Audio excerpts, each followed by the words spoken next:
اس وقت اسٹریٹجی دکھائی دے رہی ہے وہ ڈیسپریشن والی بھی ایک عالم ہو رہا ہے، کیونکہ نہیں ہو سکی رجیم چینج، لوگ نہیں کھڑے ہوئے، کردوں نے انکار کر دیا، بلوچ نہیں انٹرسٹ لے رہے وغیرہ وغیرہ. تو اب یہ ہے کہ بے دریغ جو ہے وہ بمباری کرو، سویلین ٹارگٹ ہو، کوئی ٹارگٹ ہو. اب اس میں یہ جو آپ کو پتا نا کہ ایک سوال اٹھا ہے، اور وہ سوال یہ اٹھا ہے کہ اس حالت میں نیوکلیئر آپشن بھی استعمال ہو سکتا ہے. اب ظاہری بات ہے کہ فار فیچ بات ہے، لیکن بہت سے مغربی کامنٹیٹرز بائی دا وے امریکہ میں بھی اور برطانیہ میں بھی وہ اس بات کا ذکر کر رہے ہیں کہ وہ انٹرپریٹ کر رہے ہیں ٹرمپ کے اور نیتن یاہو کے جو الفاظ ہیں کہ جی ہمارے پاس یہ سولوشن ہے، فائنل سولوشن ہے، ایک سرپرائز ہے وغیرہ وغیرہ. آپ کیا سمجھتے ہیں کہ یہ کتنی، اس کی کیا کاسٹ ہوگی امریکہ کے لیے from a nuclear security perspective?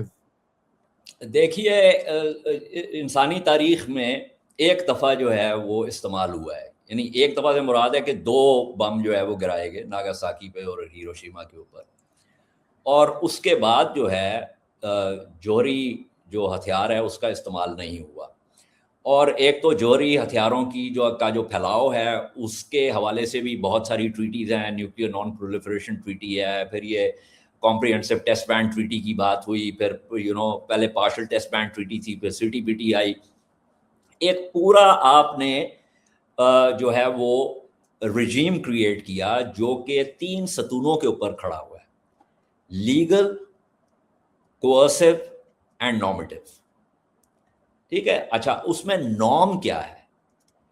Norm یہ ہے کہ کوئی بھی جوہری صلاحیت، ہتھیاروں کی صلاحیت رکھنے والی ریاست ایک غیر جوہری ہتھیاروں کی صلاحیت والی ریاست کے خلاف جوہری ہتھیار استعمال نہیں کرے گی.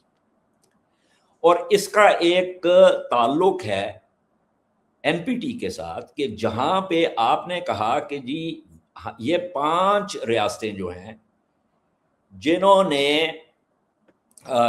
یہ کٹ آف ڈیٹ ہے جی تو 1964 کی if I remember correctly کہ اس وقت تک جس نے ٹیسٹ کر لی ہے وہ 5 ریاستیں ہیں، وہ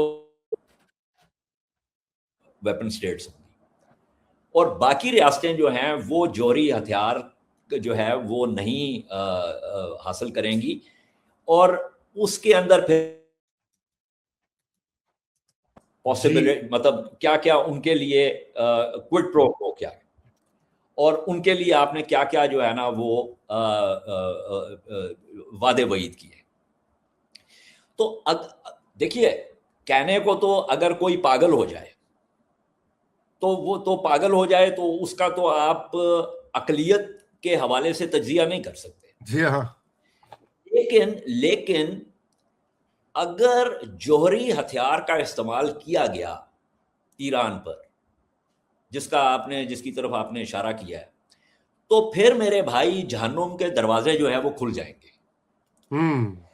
کہ پھر وہ کون سی طاقت ہے جو کہ روس کو یوکرین کے خلاف جوہری ہتھیار استعمال کرنے سے روکے گی؟ کوئی طاقت وہ نہیں ہے. کون سی طاقت ہے جو چین کو تائیوان کے خلاف جوہری ہتھیار استعمال کرنے سے روکے گی؟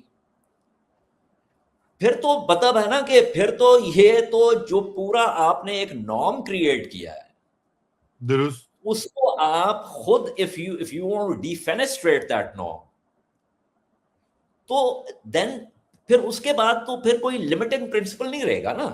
بالکل مطلب بالکل. یہ تو نہیں ہو سکتا کہ میں جوہری ہتھیار استعمال کروں لیکن اس بات پر مصر رہوں کہ آپ نہیں کریں گے.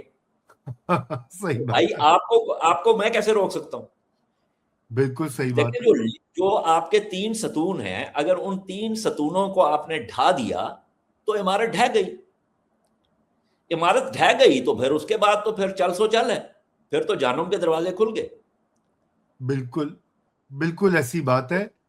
اور یہ جہنم کے دروازے بھی کھلے، اور وہ میرے خیال سے ٹوٹل بریک ڈاؤن ہو جائے گا نا. پھر جو تھوڑا بہت کوئی آرڈر ہے بھی تو میرے خیال سے وہ بھی ابھی ویسے کافی وہ جو ہے نا وہ جو جس آرڈر کی بات ہو رہی ہے نا اس آرڈر کا تو بیڑا غرق اور تہس نہس جو ہے وہ ہو چکا ہے. جی دیکھیں میں آپ کو ایک بات بتاؤں, کتنے عرصے سے یہ منترا سنتے آ رہے ہیں, ہاں رولز بیسڈ آرڈر, جی جی رولز جی بیسڈ آرڈر, ٹھیک ہے. اچھا ایک تو میں اس ٹرم کے ہی خلاف ہوں, رولز بیسڈ آرڈر کے, کیونکہ اصل ٹرم ہے انٹرنیشنل لا بیسڈ آرڈر, جی ناٹ رولز بیسڈ آرڈر. اس کی وجہ یہ ہے کہ رولز کس کے ہیں بھائی, وہ تو ہوز رولز. ہاں اگر اسی لیے اگر میں ایک سپر پاور ہوں اور اپنے اصول جو ہے وہ طے کر دوں اور وضع کر دوں کہ باقی ریاستیں جو ہیں ان کا وہ کس طریقے سے بیہیو کریں گی, اور اس میں یہ ہے کہ اگر تو وہ میرے بنائے ہوئے اصولوں کو جن کو میں نے وضع کیا ہے اس کے مطابق چلیں گی تو ٹھیک ہے, اگر اس سے روگردانی کریں گی تو میں ان پر حملہ کر دوں گا. تو یہ تو ہو گیا rules based order. International law based order جو ہے وہ یہ ہے کہ جو سپر پاور ہے, جو ریجنل پاورز ہیں, مڈل پاورز بھی آپ ان کو کہہ سکتے ہیں, اور جو کمزور ریاستیں ہیں, ان سب کے اوپر اس بین الاقوامی قانون کا یا ان بین الاقوامی قوانین کا اطلاق ہوتا ہے. اطلاق ہو, جی بالکل بالکل. اور وہ جو اصول وضع کیے گئے ہیں وہ آپ نے کنسنسس, ایک اجماع کے ذریعے, ریاستوں کے اجماع کے ذریعے آپ نے وہ اصول وضع کیے. وہ کسی ایک ریاست کے مفادات کے مطابق نہیں بنے, وہ ریاستوں کے مفادات, جس کے اندر طاقتور بھی ہے جس کے اندر کمزور بھی ہے, رائٹ, وہ ہے قانون بیسڈ آرڈر. ٹھیک, رولز بیسڈ آرڈر نہیں ہے, کیونکہ رولز تو کسی کل کو چین اتنا طاقتور ملک ہے, تو وہ اپنے جو اپنا ساؤتھ چائنا سی میں, ایسٹ چائنا سی میں, اس ریجن میں کہے کہ جی یہ میرے اصول ہیں اور جو اس کے اوپر چلے گا وہ ٹھیک ہے, جو نہیں چلے گا اس کی میں کروں گا ایسی کی تیسی, تو وہ ہو گیا رولز بیسڈ آرڈر. اور وہ رولز کس کے ہو گئے, وہ چین کے ہو گئے. ابھی جو یہ امریکہ اور اس کے حلیف بار بار بات کرتے ہیں رولز بیسڈ آرڈر, وہ کس کے اصول ہیں, وہ امریکہ کے ہیں اور وہ اس کے مغربی اتحادیوں کے, حلیفوں کے. جو اس سے روگردانی کرتا ہے, جو اس کے خلاف کھڑا ہوتا ہے, جو اس کو ریزسٹ کرتا ہے, وہ جو ہے امریکہ کا دشمن ہو جاتا ہے.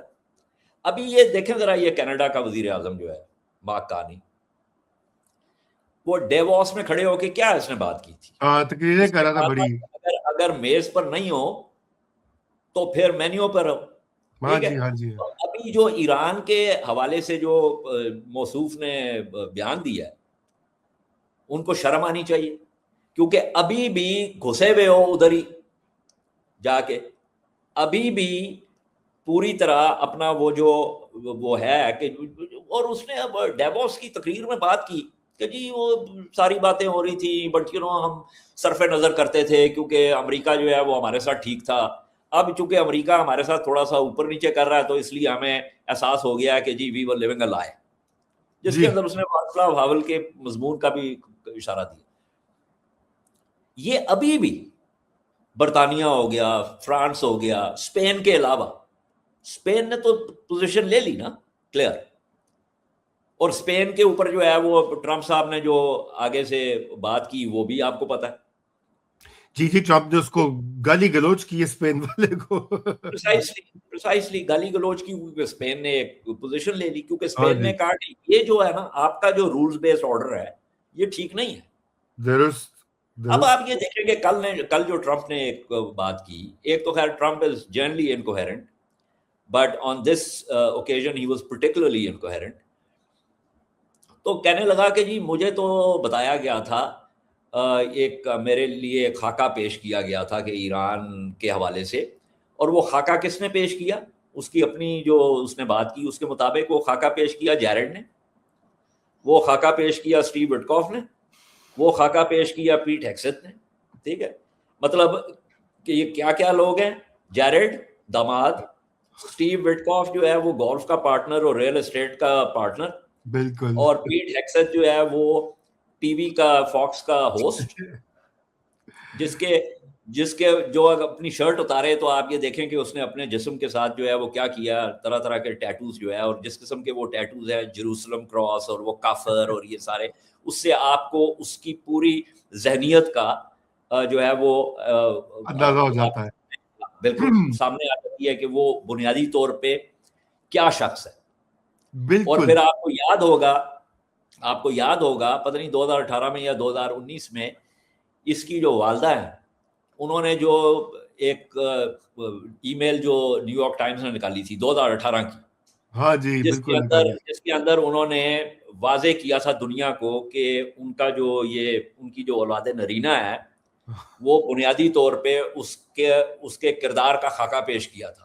بعد میں آ کے انہوں نے کہا کہ جی وہ اس وقت میری اس کے ساتھ لڑائی تھی تو اس لیے میں نے کہہ دیا اور یہ وہ, لیکن وہ جو خاکہ پیش کیا والدہ نے اس شخص کا, پیٹ ہیکسٹ کا, وہ بالکل آپ ٹیک اے لک ایٹ ہم, جی look at how he speaks, I mean the man is so full of himself.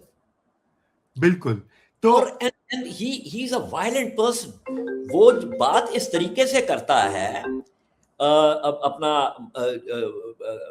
قتال کی کہ جیسے یہ تو کوئی چھوٹی سی بات ہے, انسانی جان لینا تو ایک معمولی سی بات ہے. انفارچونیٹلی آپ نے جو انٹرنیشنل لا کا حوالہ دیا ہے اس سے تو یہ لوگ بالکل نابلد ہیں, وہ بھی اور اس کا باس بھی. آپ اس کی بات ہے ان کو آئیڈیا ہی نہیں ہے کہ وہ جس طرح نے کہا کہ جسٹ فار فن ہم نے جو ہے وہ ڈبو دیا وہ نیول شپس کو فار فن, اٹس لیس فن. آپ مطلب ویڈیو گیم کھیل رہے ہیں یار, کوئی مطلب جنیوا کنونشن بھی کوئی چیز ہے.